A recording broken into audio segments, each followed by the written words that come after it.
मरब टीवी को देखने, सुनने और समझने वाले मुअज़्ज़िज़ नाज़रीन और सामाईन को अस्सलाम वालेकुम। दोस्तों, ये वीडियो बहुत ही ज़्यादा इंटरेस्टिंग होने वाली है, तो प्लीज़ इस वीडियो को एंड तक ज़रूर सुनिएगा।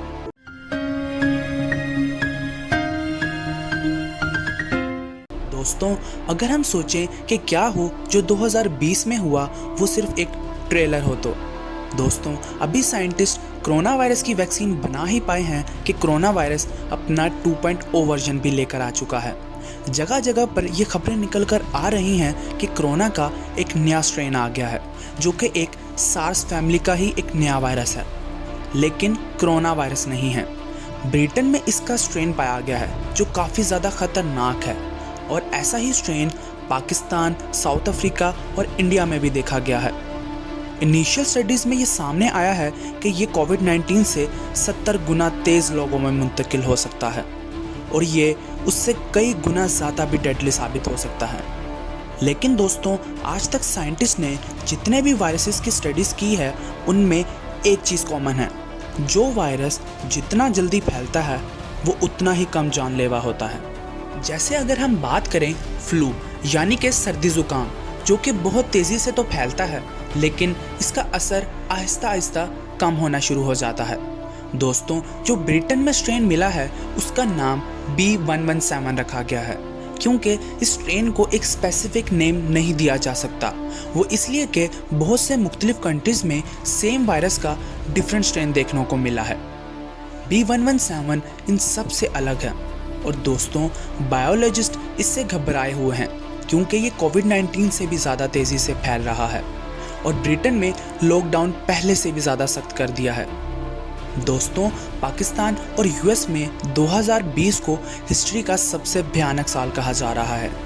पाकिस्तान ने इस पेंडेमिक में बहुत सी जानें गंवा दी, और इसी के साथ साथ पाकिस्तान को अब तक 2.5 ट्रिलियन रुपीस का नुकसान भी हो चुका है। दोस्तों, लोगों की बातें सुनकर तो ऐसा लग रहा था कि 2020 के बाद 2021 तो बहुत ही खुशगवार साल होगा, और इसके आते ही दुनिया बदल सी जाएगी। आपने न्यू ईयर तो मनाया ही होगा और इसका वेलकम भी किया होगा, लेकिन अभी तक कोरोना ख़त्म नहीं हो सका, क्योंकि इसके नए स्ट्रेन के बारे में सुनकर तो ऐसा लग रहा है जैसे 2020 तो बस एक ट्रेलर था। इसकी पूरी फिल्म हमें 2021 या आने वाले सालों में देखने को मिल सकती है। दोस्तों, इन सब बातों में कितनी सच्चाई है इसका अंदाज़ा लगाने के लिए हमें 100 साल पीछे जाना होगा, जब 1918 में स्पेनिश फ्लू फैला था, और इसके फैलने की वजह H1N1 इन्फ्लुएंजा वायरस था। दोस्तों, इसका नाम सुनकर आपको लग रहा होगा कि ये स्पेन से फैला था, लेकिन ऐसा नहीं है। ऐसा माना जाता है कि ये यूनाइटेड स्टेट, ब्रिटेन या चाइना से फैलना शुरू हुआ था। इसका पहला कंफर्म्ड केस 4 मार्च 1918 को यूनाइटेड स्टेट्स में मिला था, जो यहाँ की आर्मी कैंप का कुक था, जिसका नाम एल्बर्ट गिचल था, और इस तरह स्पेनिश फ्लू की शुरुआत हुई थी। दोस्तों, ये याद रखें कि हम कोरोना वायरस की फर्स्ट वेव को क्रॉस कर चुके हैं, और आप आगे की स्टोरी को कोरोना वायरस से रिलेट करने की कोशिश कीजिएगा। तो इससे आगे अगर हम बात करें तो उस आर्मी कैंप में एक हफ्ते के अंदर ही 500 लोग और इन्फेक्टेड हो चुके थे, और ये अमेरिका के दूसरे शहरों में भी फैलना शुरू हो गया था। दोस्तों, क्योंकि अब वर्ल्ड वार 1 चल रहा था, तो अमेरिकन सोल्जर्स एक मुल्क से दूसरे मुल्क जा रहे थे, तो इसके साथ साथ ये वायरस भी एक जगह से दूसरी जगह फैल रहा था। मार्च से लेकर जून तक ये पूरी दुनिया में फैल चुका था, लेकिन जैसे जैसे ये फैल रहा था वैसे वैसे ये कमज़ोर भी होता जा रहा था, और इस वायरस से मरने वाले लोग भी कम हो रहे थे। दोस्तों, ये सिचुएशन कुछ जानी पहचानी लग रही है, जैसे कोविड-19। दोस्तों, फैला तो ये भी बहुत शान से था, लेकिन वक्त के साथ साथ ये बॉडी टू बॉडी ट्रांसमिट होता गया, और इसकी इंटेंसिटी कम होती गई, और इससे मरने वाले लोगों की तादाद भी कम होती गई, बिल्कुल सेम जैसे स्पेनिश फ्लू। दोस्तों, इसकी फर्स्ट वेव में यूएस में करीब 12,000 लोगों की मरने की खबर आई थी, और इसके साथ साथ दूसरे मुल्कों में 2 या 3,000 लोगों के मरने की खबरें आ रही थी। उस वक्त ना तो कोई क्वारंटाइन हुआ था और ना ही कहीं लॉकडाउन लगा था, दोस्तों जुलाई में तकरीबन चीज़ें नॉर्मल रही, लेकिन इसके बाद अगस्त 1918 में स्पेनिश फ्लू की आई सेकेंड वेव, और इसके फैलने की वजह भी यही थी, यानी कि अमेरिकन और यूरोपियन ट्रूप्स का मूवमेंट। वो उस टाइम भी एक मुल्क से दूसरे मुल्क जा रहे थे और अपने साथ इस वायरस को भी कैरी कर रहे थे। दोस्तों एक महीने के अंदर अमेरिकन कॉन्टिनेंट में स्पेनिश फ्लू की सेकेंड वेव ने कहर मचा दिया, और ये सेकेंड वेव अफ्रीका पहुंची और फिर उसके बाद एशिया में। दिसंबर 1918 तक, यानी कि अगले 6 से 7 महीनों में ही अमेरिका में 2 से 2.5 लाख लोग मारे जा चुके थे। यूरोप में भी तकरीबन 50,000 से ज़ायद लोग मर चुके थे, और इसी के साथ साथ इंडिया में भी 2 करोड़ तक लोग मारे जा चुके थे इस वायरस से। इस दौरान किसी भी मुल्क में लॉकडाउन जैसा स्टेप तो नहीं उठाया गया, लेकिन लोगों ने इस वक्त मास्क पहनना शुरू कर दिए थे और गवर्नमेंट ने पब्लिक प्लेसेस को बंद कर दिया था, और एक मुल्क से दूसरे मुल्क तक जाने वाले लोगों को क्वारंटाइन किया जाता था। जनवरी 1919 में स्पेनिश फ्लू की आई थर्ड वेव। ये वेव भी अपने साथ लाखों जानें लेकर गई, लेकिन ये सेकेंड वेव जितनी ज़्यादा ख़तरनाक नहीं थी। सेकेंड वेव ने तो तबाही ही मचा दी थी, लेकिन अगर हम फर्स्ट वेव से कंपेयर करें तो ये काफ़ी ज़्यादा ख़तरनाक थी।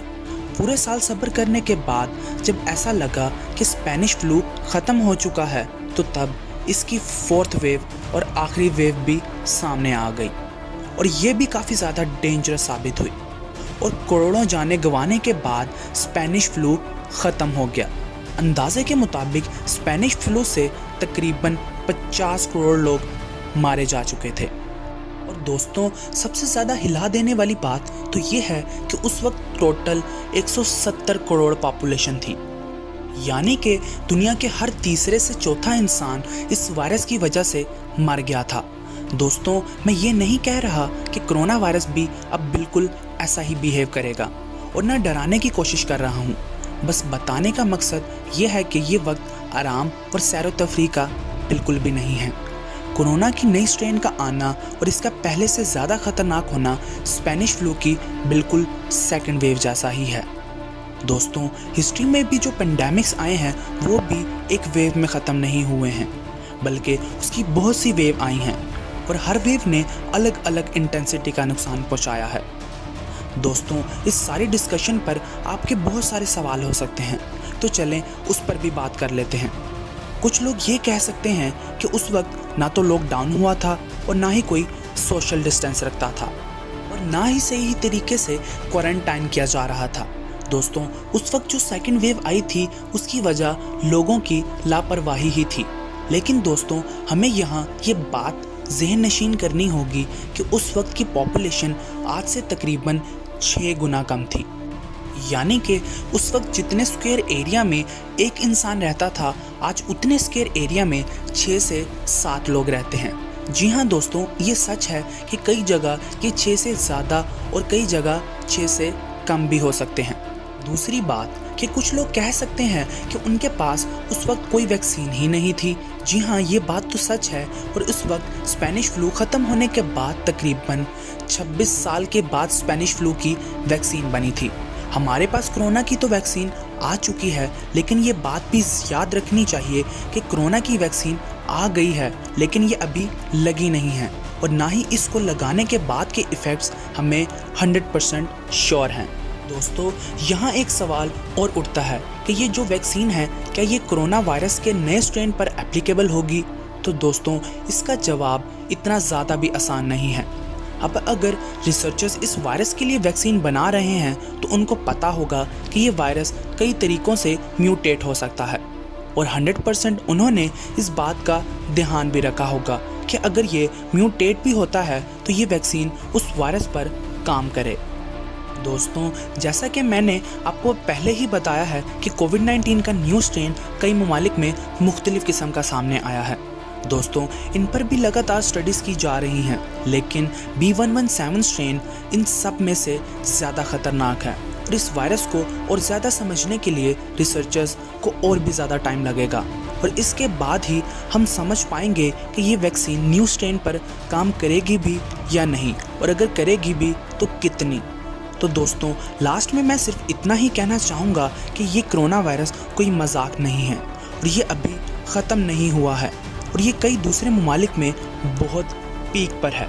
2020 एक ट्रेलर था कोविड का या नहीं, इसका कुछ नहीं कह सकते, लेकिन 2021 भी हमारे लिए बहुत चैलेंजिंग साबित होने वाला है और हमें मेंटली इस बात के लिए प्रिपेयर रहना चाहिए। अभी तक दुनिया में तकरीबन 9 करोड़ लोग कोरोना से मुतासिर हुए हैं और 20 लाख तक लोग मर चुके हैं। कोरोना एक पेंडेमिक है और इसने हमारी दुनिया को काफ़ी ज़्यादा नुकसान नहीं पहुंचाया है, लेकिन अगर हम इससे रिलैक्स हो जाते हैं अभी के लिए तो ये स्पेनिश फ्लू जितना ख़तरनाक हो सकता है, यानी कि हर 4 इंसान में से 1 इंसान की मौत। आज दुनिया की पॉपुलेशन तकरीबन 750 करोड़ से भी ज़्यादा है और इसका 1/4 190 करोड़ तक होता है। तो इससे आगे दोस्तों आप सोच सकते हैं।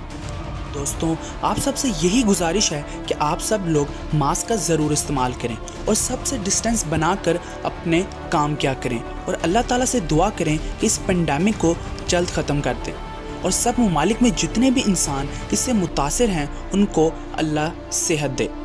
मुझे उम्मीद है कि आज की इस वीडियो से आपको कुछ नया जानने को मिला होगा और आपको ये वीडियो भी ज़रूर पसंद आया होगा। दोस्तों अगर आपको ये वीडियो अच्छा लगा तो इसे लाइक कीजिए और कमेंट सेक्शन में अपनी राय ज़रूर बताइएगा। और अगर आप इसी तरह की इन्फॉर्मेटिव वीडियो देखना और सुनना पसंद करते हैं तो हमारे इस चैनल को सब्सक्राइब कर दें और साथ बेल आइकन को भी ज़रूर प्रेस कर दें। मैं मिलता हूँ आपसे इंशाल्लाह नेक्स्ट वीडियो में। तब तक के लिए अपना बहुत सारा ख्याल रखिएगा। अल्लाह हाफिज़।